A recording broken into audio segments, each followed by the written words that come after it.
Magandang umaga mga ka-happy hour. Narito ang mga balita para sa MBC TV Network News Update 9 AM edition.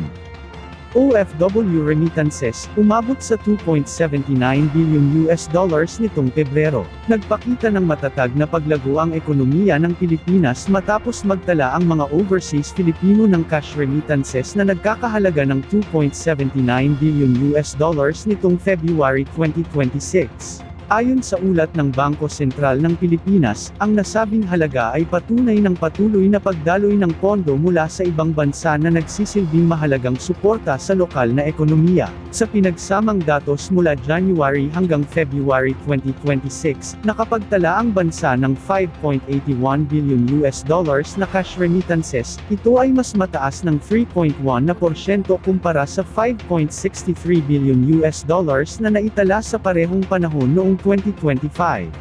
Bukod sa cash remittances, umabot din sa $3.10 billion ang personal remittances nitong February 2026. Ang personal remittances ay kinabibilangan ng mga cash transfer na dumadaan sa mga bangko at informal channels, pati na rin ang mga padalang in-kind o sa anyo ng gamit. Para sa unang 2 buwan ng taon, ang kabuuang personal remittances ay umakyat din sa $6.46 billion na nagpapakita ng 3.1% pagtaas mula sa $6.27 billion noong nakaraang taon. Nanatiling Estados Unidos ang nangungunang pinagmumula ng mga remittance ng mga Pilipino sa abroad, kasunod nito ang mga sumusunod na bansa bilang mga pangunahing labor market ay ang Singapore at Saudi Arabia. Ang datos na ito ay patunay ng patuloy na pagtitiwala sa mga manggagawang Pilipino sa iba't ibang panig ng mundo. Binigyang diin ng BSP na ang tuloy-tuloy na pagtaas ng mga remittance ay indikasyon ng katatagan ng mga overseas Filipino.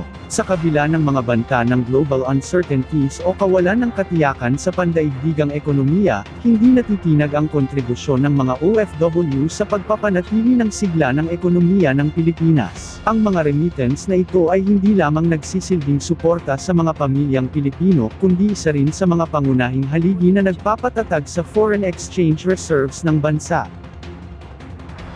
Sa iba pang balita, PNP nakikipag-ugnayan sa international authorities sa pagkakaaresto kay Zoldy Co.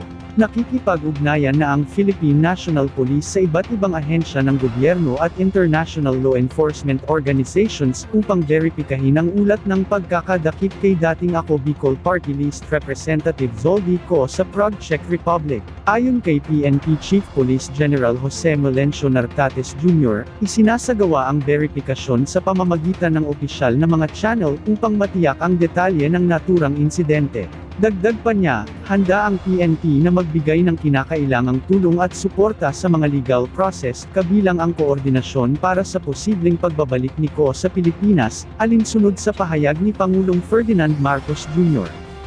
Nauna nang inihayag ng Pangulo na naaresto si Co matapos umano itong pumasok sa Czech Republic nang walang sapat na dokumento at kasalukuyang nasa kustodiya na ng mga awtoridad doon. Si Co ay kabilang sa mga iniugnay sa umano'y anomalya sa mga flood control projects sa bansa.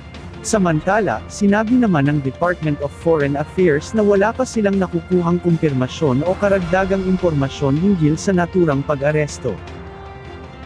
At yan ang mga balita para sa MBC TV Network News Update 9 AM edition.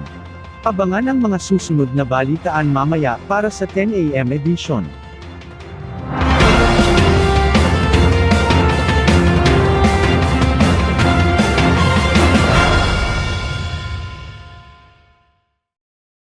Mga ka-happy hour, kung gusto mong manood ang mga balita sa MBC TV Network News Update, mag-subscribe sa aming YouTube channel, i-like ang aming Facebook page, at i-follow sa aming TikTok account.